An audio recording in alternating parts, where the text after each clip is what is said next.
इसको कतई बर्दाश्त नहीं किया जा सकता। यूपी बिहार के लोगों को फर्जी कहना, ये कहना कि ये लोग फर्जीवाड़ा करते हैं, आके पहचान पत्र बनाते हैं, किस तरीके की सोच है ये।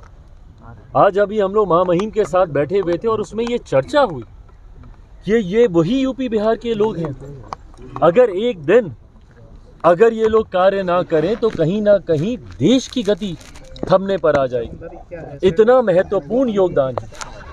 और ये किस तरीके की बांटने की सोच है। क्या चाहते हैं पूर्व मुख्यमंत्री अरविंद केजरीवाल जी कि भारत में अब ड्यूअल सिटीजनशिप लागू कर दी जाए क्या आप देश के नागरिक अलग और राज्य के नागरिक अलग।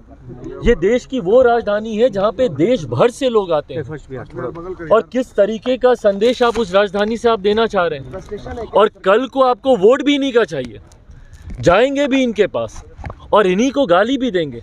ये वही सोच है जो कि महाराष्ट्र में भी एक राजनीतिक दल था जो महाराष्ट्र में बिहारियों के ऊपर लाठी चलाने का काम करता था। और आज उद्धव ठाकरे जी की पार्टी, और आज वही सोच को अरविंद केजरीवाल जी, ये पूरी तरीके से फ्रस्ट्रेशन है इनकी। जिस तरीके से आज एनडीए गठबंधन को हर सर्वे में बढ़त मिल रही है, जिस तरीके से एक बात है कि पिछले 10 सालों में लगातार इनकी सरकार होने के बावजूद ये अपने वादे पूरे नहीं कर पाए।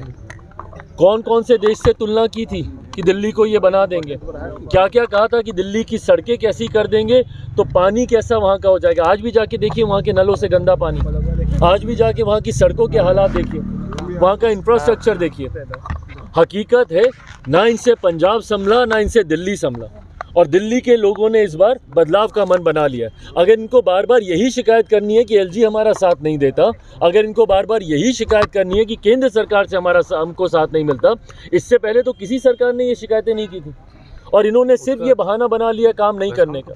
तो जब आपको काम करना ही नहीं है और आप यही कहते हैं कि भाई केंद्र से हमको समर्थन नहीं मिलता, एलजी हमको समर्थन नहीं देती, तो माइट एज वेल दिल्ली की जनता इस बार उसी सरकार को चुने ना जिसका समर्थन एलजी देंगे, जिसका समर्थन केंद्र सरकार को भी जिसका मिलेगा, और जिनको बहुत खूबसूरत शब्दों में हमारे प्रधानमंत्री जी डबल इंजन की सरकार कहते हैं। इस बार ये बात तय है कि 8 फरवरी को जब परिणाम आएंगे तो दिल्ली में डबल इंजन की सरकार होगी। भाजपा के नेतृत्व वाली एनडीए की सरकार दिल्ली में बनने जा रही है, इसमें कहीं कोई संदेह नहीं। बीपीएससी के मुद्दे पे भी बात हुई क्या? शुरुआती दिनों में ही तेजस्वी यादव ने कहा कि इस साल बिहार में एनडीए की विदाई। अच्छा सुनिए ना, इनकी ये आदत बन गई, आप इनके बयान निकाल के देख लीजिए ना। लोकसभा के बाद क्या बोलते थे, सुपड़ा साफ हो जाएगा, खाता नहीं खोल पाएंगे। हर चुनाव में वही रटी रटाई बातें। परिणाम क्या होते हैं? अभी उपचुनाव में परिणाम दिख गए ना इनको। हाँ, 4 सीटों पे उपचुनाव हुए, 100% स्ट्राइक रेट रहा एनडीए का। क्या हो गया भैया? ऐसे जिनको ये अपना गढ़ मानते थे, जहाँ पे अपना आधिपत्य ये मानते थे कि भाई कुछ हो जाए, बेलागंज जैसी सीटें, ये सारी सीटें हम लोग कभी जीतेंगे नहीं। वहाँ पे वो कौन सी सीट, वो जो पांडे जी की थी, वो जीता वहाँ से, तरारी वाली सीट, ये तमाम सीटों पर ये लोग मान के चलते थे कि ये हमारे पॉकेट की सीटें हैं। क्या हो गया भैया? 4 सीटें हार गए।